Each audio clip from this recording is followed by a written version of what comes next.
Is this on? Oh, now it is. Good morning. We invite you to find your seats and prepare for this morning's service. On behalf of the Worship Committee, welcome to the Unitarian Universalist Congregation of Columbia. My name is Abigail Brandon, and I'm your service leader for today. Today, we'll be hearing from a special guest speaker, Edwina Winter. Edwina was born in the UK to a family of world travelers. After a career in heavy civil engineering and telecoms, she moved to the United States to work in the civil nuclear power program and also worked extensively in China, Japan, and South Korea. Now semi-retired and living in Irmo, she enjoys ballroom dancing, teaching at the Three Shepherds Center, and her nonprofit, the Celtic Wisdom Center, which embraces helping and healing through Celtic spirituality. We stream all Sunday services on YouTube and Zoom. You are always welcome to join us in any way that you choose. For more information about the UUCC, please visit our website at uucolumbia.org and follow us on Facebook and Instagram. We also provide weekly email updates each Thursday. We warmly welcome families with children and offer childcare during our service for infants and children up to the age of 4. If you want to be a childcare volunteer, please speak with Bethany Storlazzi. We have a designated seating area at the back of the sanctuary for children ages 4 to 7 and their parents. Feel free to bring the toys available in the back of the social hall for quiet play. Today, children over 4 will transition to the CYRE activities after the story for all ages. Thank you to Linda and Richard McLeod for these beautiful poinsettias that will be enjoyed during several services and events this holiday season. We would also like to thank members of the flower team, Laura Miller and Mara Farley, for their faithful contributions of flowers for our services. Now, please silence all devices and listen to the prelude.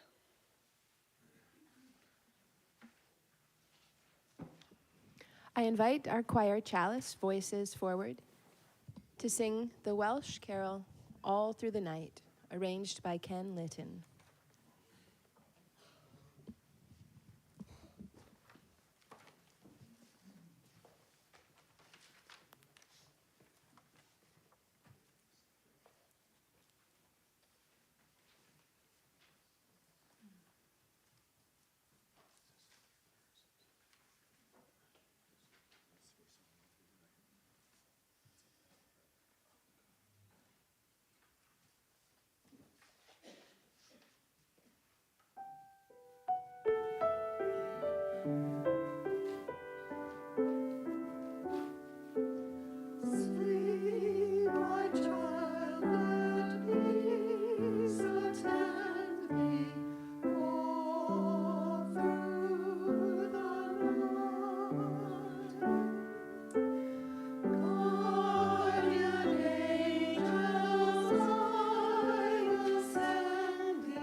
Thank you to the choir, that was beautiful. Can everyone please rise in body or in spirit and join me in the congregational covenant in your order of service?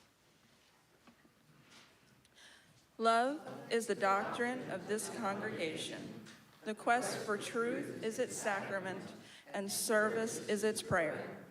To dwell together in peace, to seek knowledge in freedom, to serve others in community.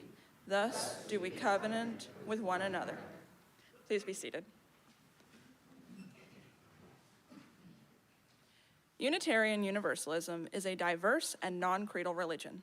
Our community is founded on deeds, not creeds. We are a covenantal religion, meaning we don't have to believe the same to treat each other the same, with respect, equity, compassion, and dignity.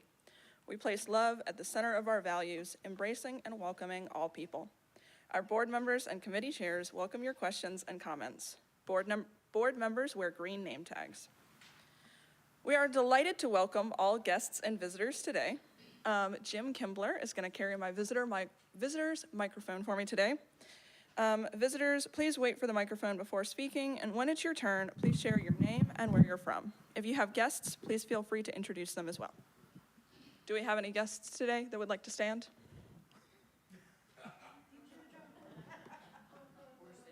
Oh, Jim gets an easy job, I suppose.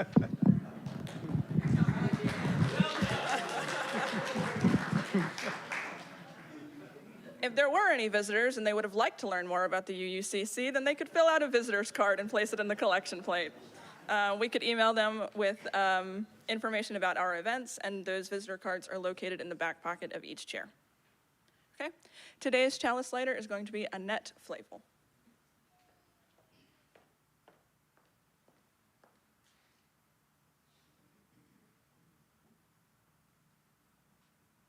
Spirit of light and life, come unto us.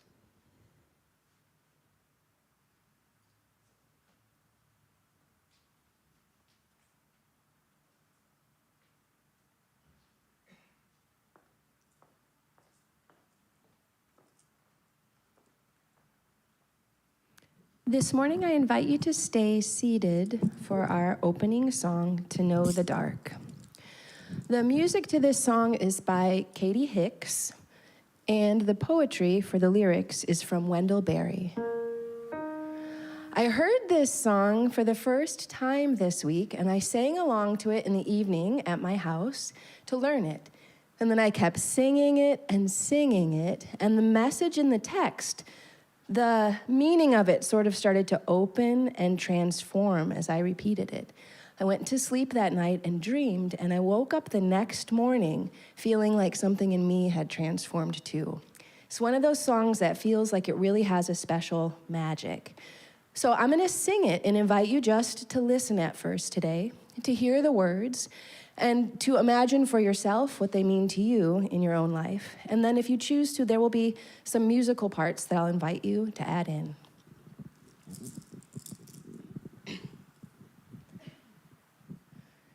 To go in the dark with the light is to know the light. To know the dark, go without sight. And find that the dark too blooms and and sings, and is traveled by dark feet and dark wings. To go in the dark with the light is to know the light. To know the dark, go without sight, and find that the dark too blooms and sings, and is traveled by dark feet and dark wings. And if you'd like to join this sort of heartbeat, you can pat your chest, tap your foot, make a sound.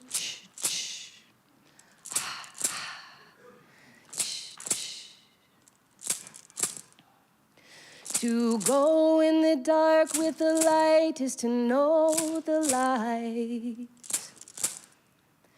To know the dark, go without sight, and find that the dark too blooms and sings, and is traveled by dark feet and dark wings.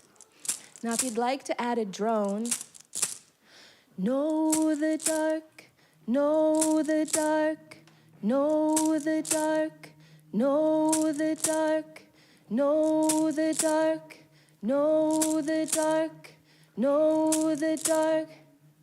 To go in the dark with the light is to know the light.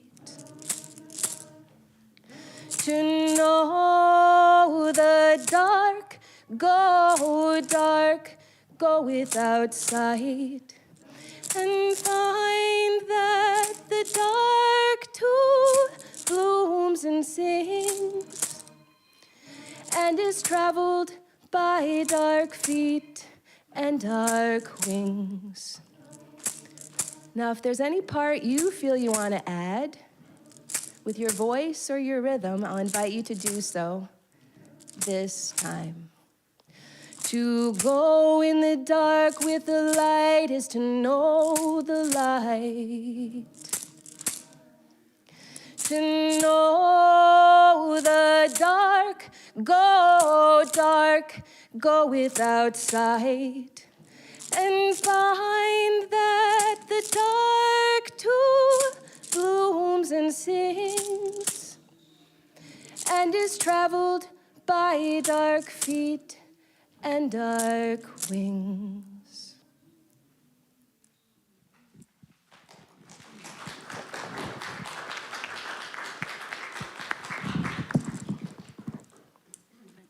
Thank you so much, Anna. Now we invite the children to come forward for a story for all ages, and that's going to be read by my friend, Renee Dantes.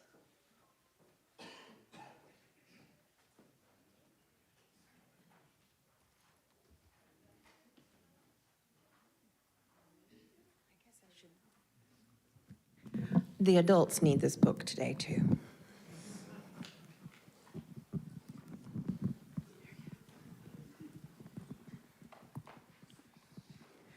Hi, friends. Hi.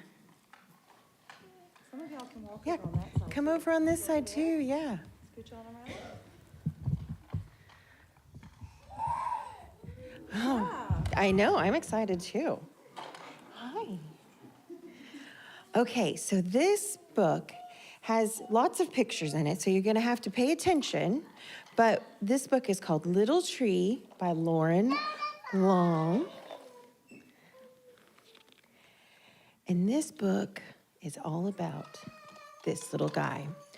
Once there was a little tree filled with little leaves, who was surrounded by other little trees. See them all here? They had little leaves of their own. In the heat of the long summer days, Little Tree's leaves kept him cool. The squirrels would climb up on his branches to play.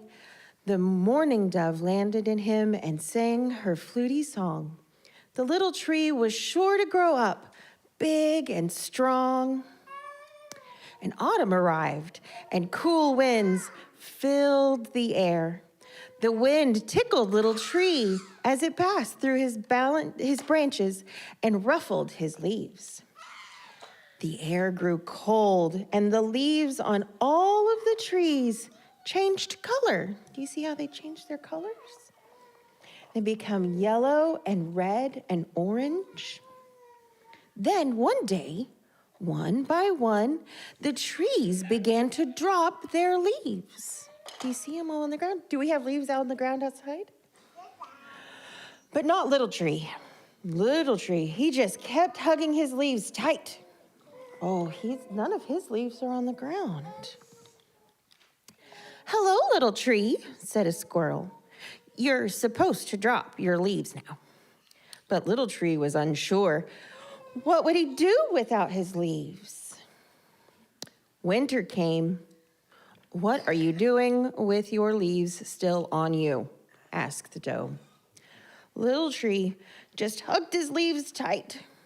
See, everybody else, they don't have their leaves on there. Springtime arrived, and the little forest burst to life again. The other trees grew bright new leaves. The squirrels played in their branches. Do you see the big, bright green leaves on these trees? But little tree still has his leaves, and they're all brown. Little tree could hear the mourning dove singing her fluty song. The season continued to come and go. "Little tree," quacked a duckling, "your leaves are brown. Are you feeling sick?" A fox said, "Little tree, it's autumn. It's time for you to drop your leaves. You can do it. Ready? 1, 2. But little tree just hugged his leaves tight. All around, the forest grew and grew. Do you see the trees are big now? One summer, little tree could no longer feel the sunlight. The squirrels played high above him in the broad, tall trees, and the mourning doves sang so far away that he could hardly hear her fluty song. Autumn came again. Leaves began to blanket the ground from all those other big trees, right? Little tree looked up at the other trees, at their branches reaching high into the sky. He remembered when all the other trees had been his size. And then he let go. All of his leaves are falling to the ground. As his last leaf floated to the ground, for the first time, little tree felt the harsh cold of winter. But in time, you see little tree, he's got his new green leaves, and he gets bigger and bigger, and then he knows in autumn, you have to let your leaves go. And something happened. Once there was a little tree, but now he's a big tree, right? You have to let go sometimes to become big like the others. And that is the story of Little Tree.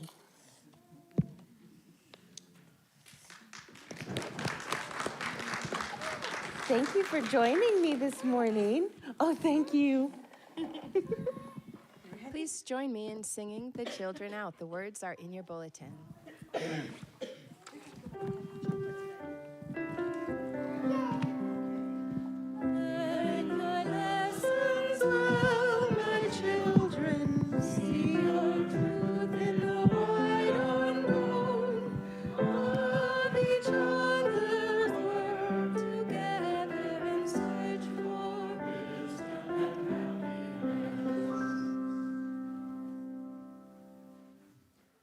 All right. And now we welcome our guest speaker to do the opening words, Edwina Winter.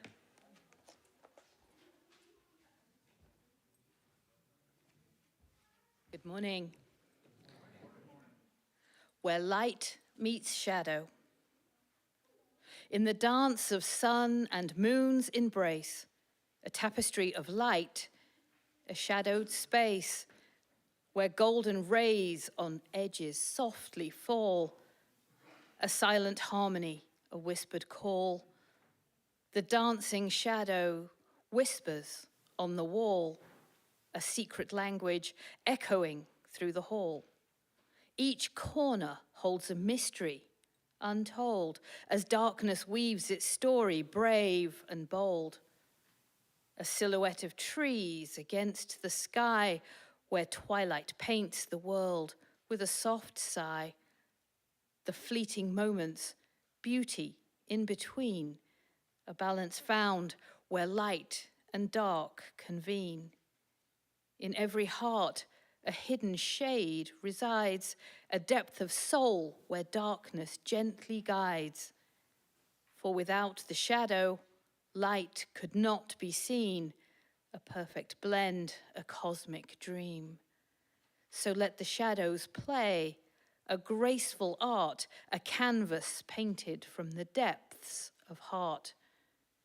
For in the balance, truth is found at last, where light and shadow forever intertwined cast.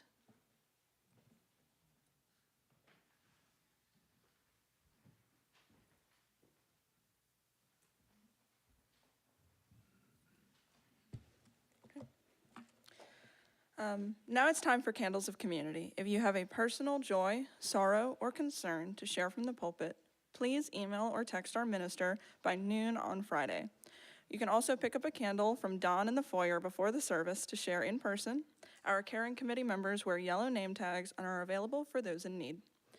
Today, I will be lighting a candle on behalf of Ginny Verne, who wrote, "I am deeply touched by the outpouring of care, concern, and love from this amazing community. I am slowly improving with the support of my children and friends. Jim is still hospitalized, and we are discussing possible steps forward in his treatment. I light a candle in thanksgiving for all of your positive energy sent our way, and I ask that you continue to hold us close in your thoughts and your prayers."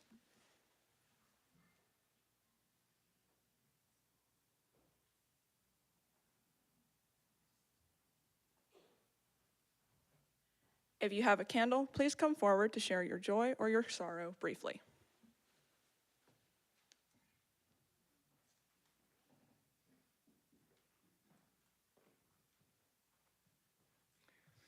Good morning. I'm lighting a candle of remembrance. My partner, my husband's dog, had lots of tumors, and we gave him these last couple of months as best we could with as many doggy treats, but had to have him put down last Tuesday. So, candle of remembrance for Fred.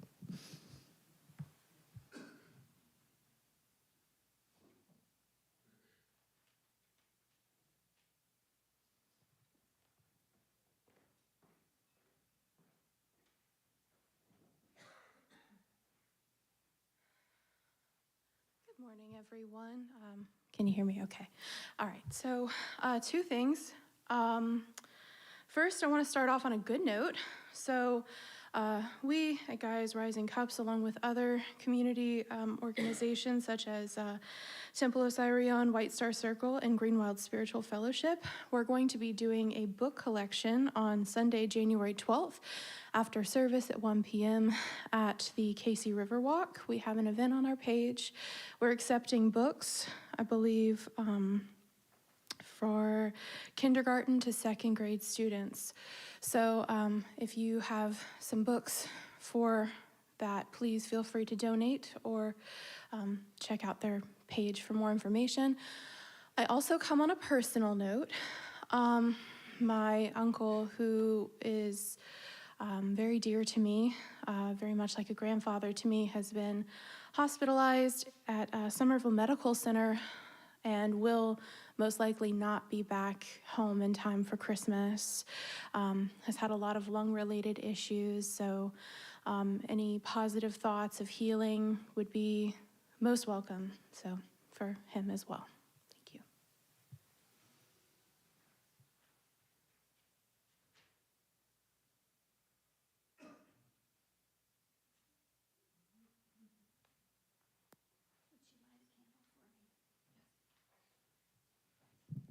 Abigail is going to light a candle for me. I'm Linda Brennison, and I would like to cordially invite everyone to our Christmas Eve service with Reverend Stephen on Tuesday, December 24th at 4 p.m. So hope to see some of you there. It's always a very pleasant event. Thank you.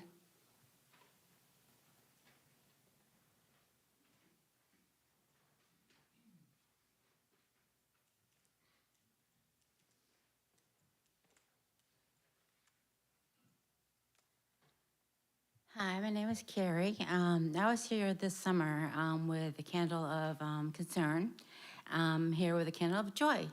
I got up and opened my heart up with a candle of concern this summer for my family.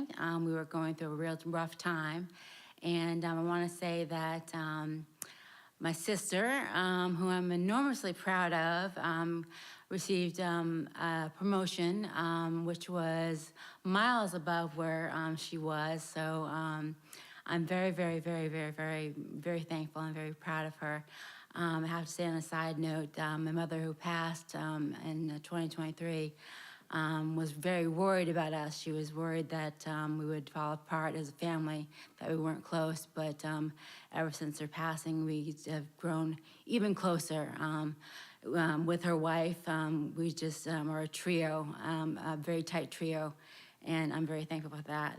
Also, my nephew has gotten a car, so the transportation issues are gone, and I've got my baby back, so that's great.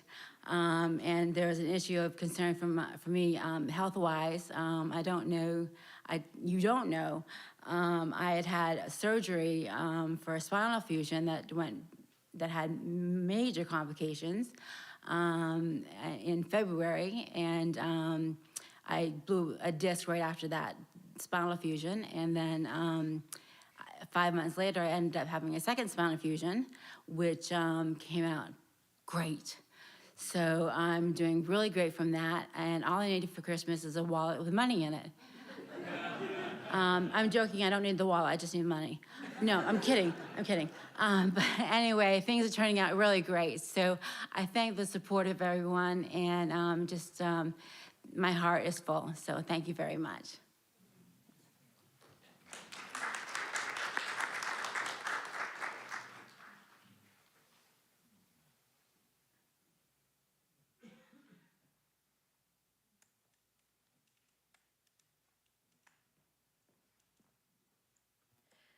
Hi, everyone. My name is Brittany. I wanted to light this candle, kind of grief, sorrow a little bit, but it's for anyone right now who it's Christmas right now, who it doesn't feel like Christmas, but especially for the people who are actually in the little town of Bethlehem that is constantly being sung about right now. I wanted to particularly light this candle for all the people in the West Bank who are at risk of losing their homes, for the people who are in Gaza right now, especially since one of the last remaining functioning, I say that loosely because there was no electricity or anything in that hospital, was targeted yet again yesterday.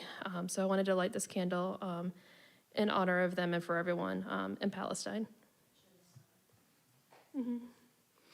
Yeah, for everyone that's going through this genocide in Palestine right now.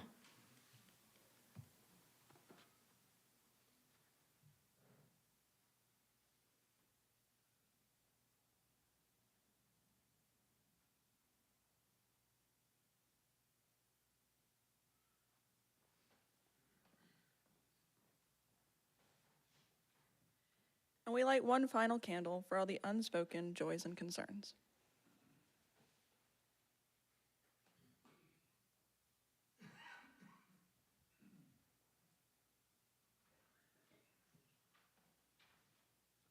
And now we take a moment of silent meditation to ponder these joys and concerns.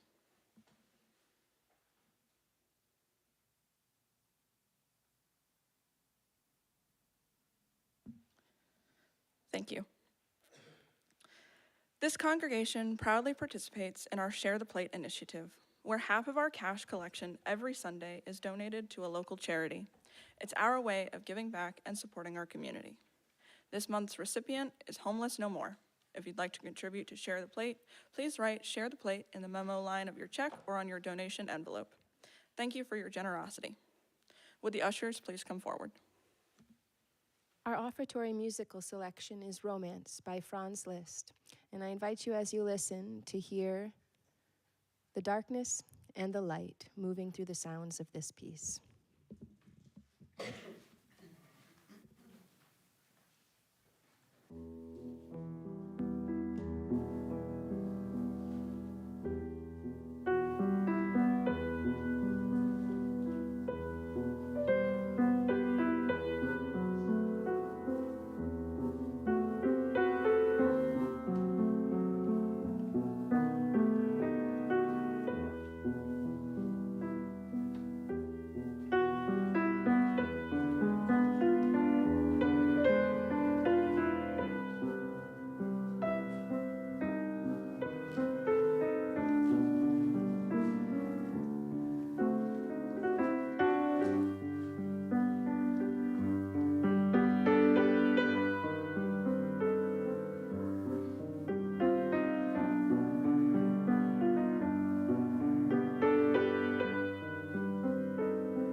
Thank you, Anna. We sincerely appreciate these gifts, which truly reflect the generosity and kindness of our community. And now I welcome up again our guest speaker today, Edwina Winter.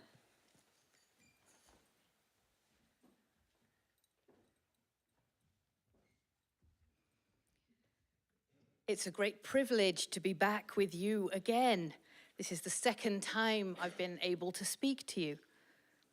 For those that remember the first time, you'll remember perhaps I'm something of a world traveler. And perhaps that's made me something of a spiritual seeker, having experienced so many of the world's faiths and religions on my travels. But today, I want to start a little bit closer to home. I know when the holiday season has started every year, not through any official announcement, but because my neighbor, my beige house doesn't say boo to a goose neighbor, erects a 9-foot inflatable illuminated Grinch on his front lawn. It's always a surprise to myself and my 2 dogs, who view this green and mean-looking addition to the neighborhood with extreme suspicion. I was pondering this Grinch phenomenon the other day. It seems to be very specific to the Christmas holiday season. I don't see my neighbor or anyone else putting up an 8-foot inflatable light-up Statue of Liberty on the lawn for Independence Day, for example. The crazy illuminated decorations seem to be reserved for this time of year, and I started to wonder why. I think perhaps in our modern world, we are afraid of the dark. There's a quote I saw the other day which said, "If you are feeling alone, sit in the dark and play a horror movie. You will suddenly not feel alone anymore." Right?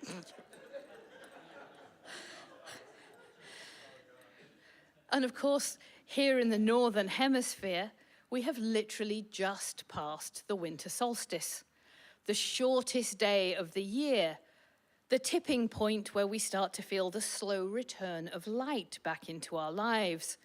Today, we get a few minutes more daylight than yesterday. What a relief. We are addicted to light.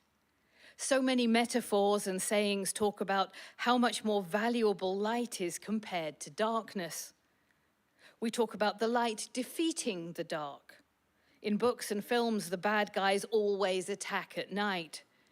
The monster hides in the darkest shadow or the deepest, darkest cave. And yes, of course we need the light to live. Without sunlight, we don't get enough vitamin D, so essential for the human body. Without light, we suffer from depression and other mental health issues. Our eyes work better in the light. We see color in the light. We enjoy the warmth of the summer sun on our faces and know that we would starve without the sun providing energy to the plants we eat.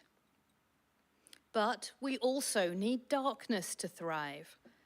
It is no accident that we close our eyes to create personal darkness to sleep. Without sleep, we die. It is in darkness we get to dream. Without darkness, we would never see the glory of the night sky. We would miss out seeing the magnificence of starlight, the ever-rotating heavens. Without that, would we have ever understood our place in the universe? I wonder. Today, our darkness is polluted by light of our own creation. The night sky is dimmed and subdued and diminished by light. I think that's very sad, a loss to all of us.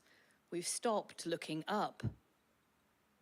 I don't think it's any surprise that so many of the important stories of mythology and scripture take place at night, in the depths of darkness. In the Bible, think about the revelation to Jacob of the angels traveling up and down the ladder to heaven. The angels, of course, announce the birth of Jesus to the shepherds in the deep of night.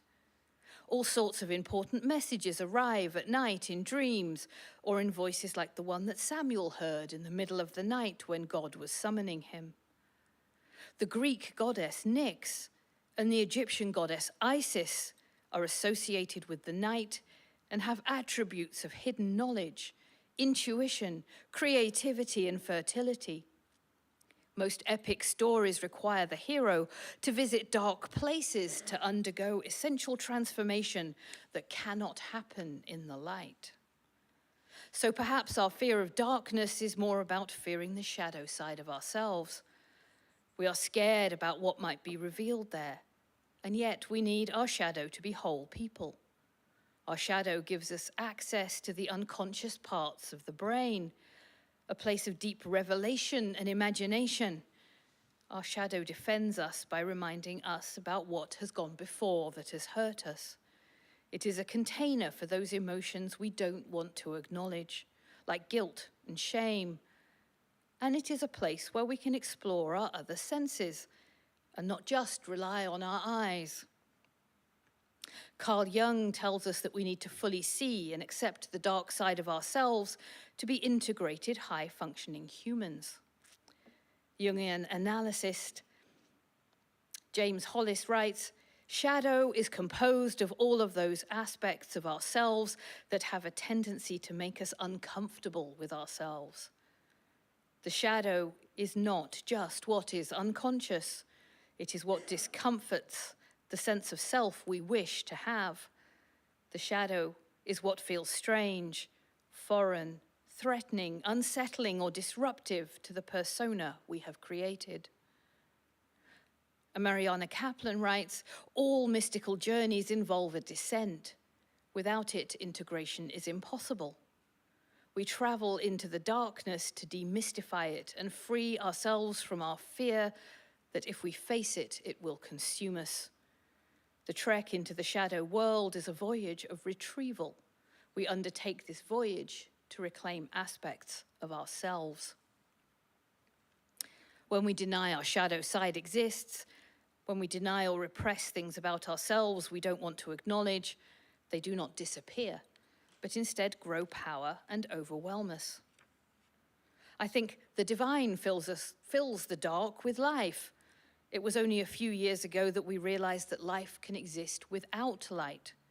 How amazed the scientists were when they finally pierced the deepest depths of the ocean, where not a photon of light had ever penetrated, and discovered not the expected barren wasteland, but instead an ecosystem teeming with diverse life. Why are we surprised? The divine is invested in and present and part of all creation, both light and darkness. The Celtic people perceived this when they looked at the humble apple. The apple is beautiful in the light and needs the light to grow and ripen. But it is inside the darkness of the apple where the seeds of new life are hidden, waiting to burst into life. No wonder the apple was important to those people. And of course, apples also make delicious cider, which they drank in large quantities at their festivals of light and darkness. So maybe it's time to change our perspective. It is time to turn off the lights and sit quietly in the darkness and realize that yes, in fact, we are not alone, but that we are keeping good company, that the darkness is a place filled with God, a place of healing and wholeness, a place where we can embrace the balance between light and dark, just like those rosy apples. I wonder why all cultures since humans stood up are obsessed with measuring and marking the solstices and the equinoxes.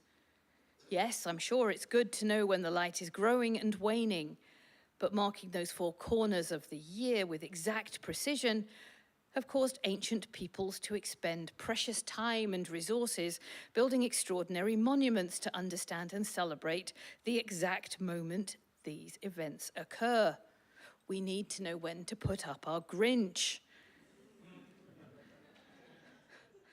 Perhaps we are anxious and want to make sure the light is returning as it should, that the dark is not taking up 1 second more than its allotted time.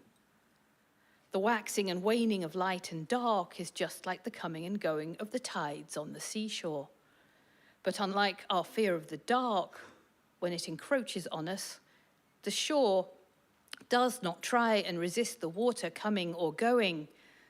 It is part of the way things are, and nature understands that on this threshold place of giving and receiving, life depends on this ebbing and flowing. It is only humans that fight this rhythm. Perhaps it is in the deepest dark of winter, when we are most afraid that the light will abandon us forever, when our addiction to light is not being serviced, that we seek to be reminded of the light. Maybe that is what is driving the inflatable, illuminated Grinch phenomenon. All faiths and religions and cultures have festivals and ceremonies at this time of year. Not only is the solstice marked, but also other important celebrations. Hanukkah, the Jewish festival of light, is being celebrated on the 25th of December this year. Saturnalia was the Roman festival held for 7 days in December to celebrate the dark season. It seemed to involve lots of eating and drinking and some casual liaisons in the dark. But I suppose if you've drunk a lot of that cider, you can get away with a lot under cover of darkness. The birthday of the Persian sun god Mithras was celebrated on the 25th of December. So was the birthday of Dionysus, the Greek god of wine. So it is no wonder that the Christian church chose December the 25th for the birthday of Jesus, someone who is often described as the light of the world. In the Celtic world, the wild hunt was thought to occur at the winter solstice. In Britain, it was led by Herne the hunter on his horse with a pack of baying hounds racing across the sky to round up the souls of the dead. I wonder what those dogs would have thought about the Grinch. But our addiction to light has caused us to forget that we need balance in the world. Our ancestors understood this way better than we do. The Chinese idea of yin and yang, the idea of the sacred marriage of the masculine and divine feminine, Mother Earth and Father Sky. Stories like that of the Roman goddess Persephone, who spent half the year in the dark of Hades and half the year in the sun, living in the mortal world, bringing balance to the seasons. We are living at a time when balance seems to be singularly missing. We all see the terrible effects of patriarchy, consumerism, extreme political ideas, extreme religious ideas. All of these come out of a lack of balance. A change of view is needed. Maybe it is time during the summer solstice to celebrate the return of the dark, to celebrate and accept the need for the shadow as much as we crave the light. Our ancestors did not fight the dark the way that we do. They would spend the dark time of year mostly inside, being in community, telling stories, carrying out rituals, and sleeping a lot. They knew that this was not the time of year for hunting and gathering and construction, not a time for travel and adventure. Instead, today, we turn on the lights and deny the dark pressing on the windows, beckoning us to embrace it. We try to live the same life all year round, only in the light. We don't accept the seasons, we don't accept the rhythm of the world, and yet our lives are part of the natural cycle of nature, and we try to exist outside those rules. It's a bit like shouting at the storm. No wonder we are sick and unhappy, and no wonder we are making the planet sick too. So let's turn out the lights and sit with the dark, to embrace the wholeness of who we are, to celebrate the shadow as much of the light, to break the addiction of light and restore balance. I suspect our sanity and the health of the planet depend on it. Thank you.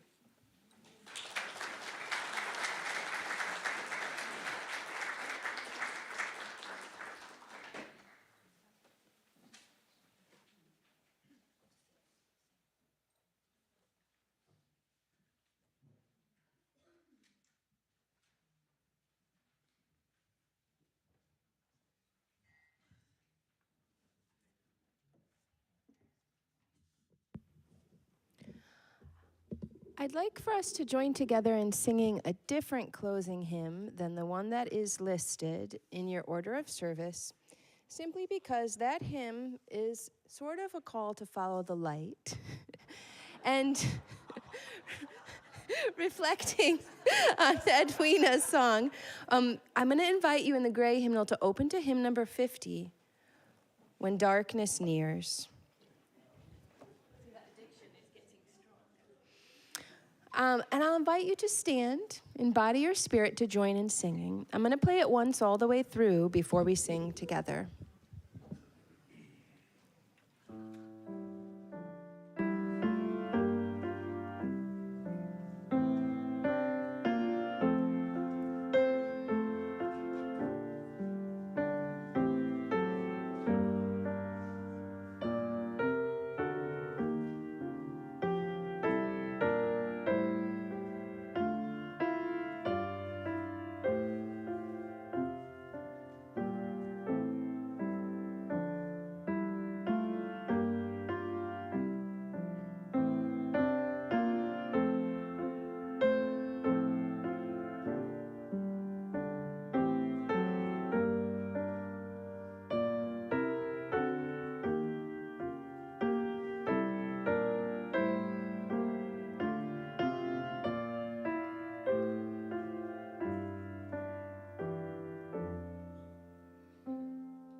Going to finish with an old Celtic blessing of light. May the blessing of light be on you. Light without and light within. May the blessed sunlight shine upon you and warm your heart till it glows, like a great peat fire, so that the stranger will come and warm himself at it, as well as the friend. And may the light shine out of the eyes of you, like a candle set in the windows of a house, bidding the wanderer to come in out of the storm. And may the blessing of the rain be on you, soft, sweet rain. May it fall upon your spirit, so that all of the flowers may spring up and shed their sweetness on the air. And may the blessing of the great rains be on you, that they beat upon your spirit and wash clean, and leave there many a shining pool, and sometimes a star. And may the blessing of the earth be on you, the great round earth. May you ever have a kindly greeting for it as you pass, as you go along the roads. Amen.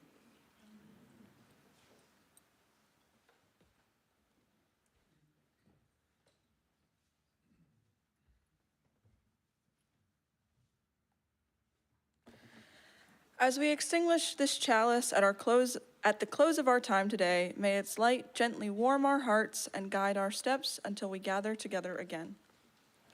Now please join me in the congregational benediction.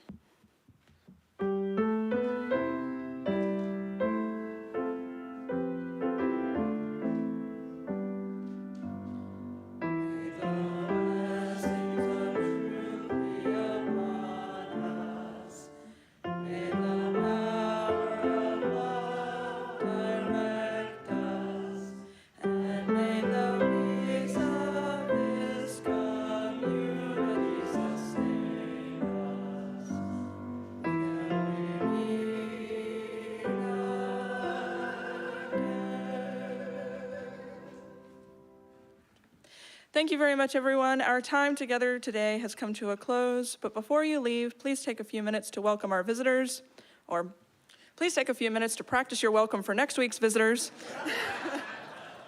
and greet those around you. If you have children attending CYRE today, please remember to sign them out, and I'll see you next week. Thank you.